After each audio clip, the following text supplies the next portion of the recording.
Hello. Welcome to my lab of variety.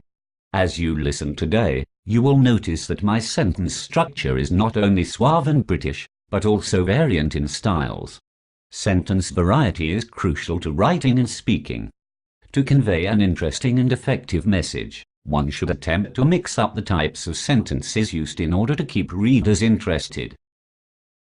The easiest way to vary your sentence structure is to look at the different types of sentences. First, we have the simple sentence.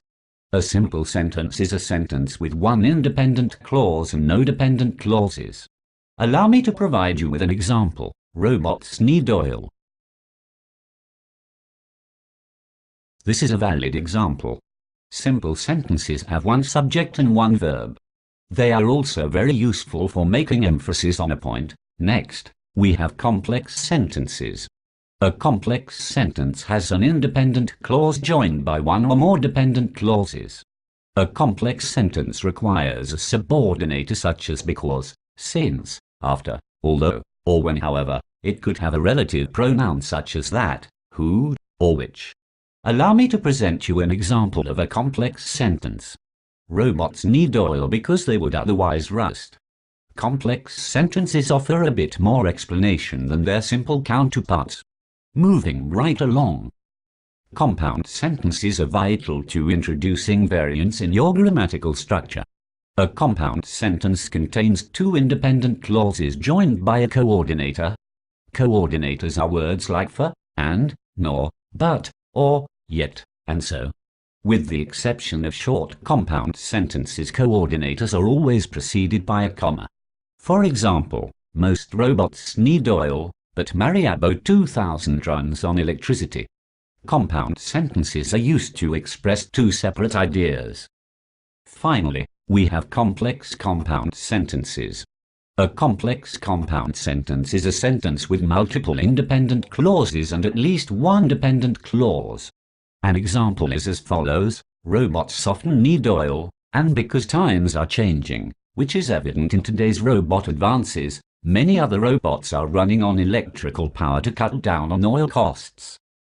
By combining these different sentences types throughout one's work, the sentence variance adds emphasis, pauses, and explanation to the overall meaning. Changing between these sentence types affects the rhythm in a positive and diverse manner. Along the same lines, one can also vary sentence openings and transitional words and phrases. Allow me to provide you with yet another example. Out of nowhere, Grindobot 10 destroyed all the humans at the toaster factory. Variations on this sentence include alternatives like, see eminently out of nowhere, Grindobot 10 destroyed all the humans at the toaster factory. It was a complete surprise when the humans at the toaster factory were killed by Grindobot 10. You could even pace the one sentence out into smaller parts. It was out of nowhere. Grindobot 10 killed all the humans at the toaster factory. Knowing when to add in a little variety is the key to success. Let's review. We now know that sentences come in different types: simple, complex, compound, and complex compound. Simple sentences have one independent clause. Compound sentences have multiple independent clauses but no dependent clauses. Complex sentences have one independent clause and at least one dependent clause. And the granddaddy of them all, the complex compound sentence, has multiple independent clauses and at least one dependent clause. Mix and match when appropriate and also include variance in the opening and structuring of your sentences. With that, I send you off to your first mission. You're officially prepared to fight the war against poor grammar. Tata.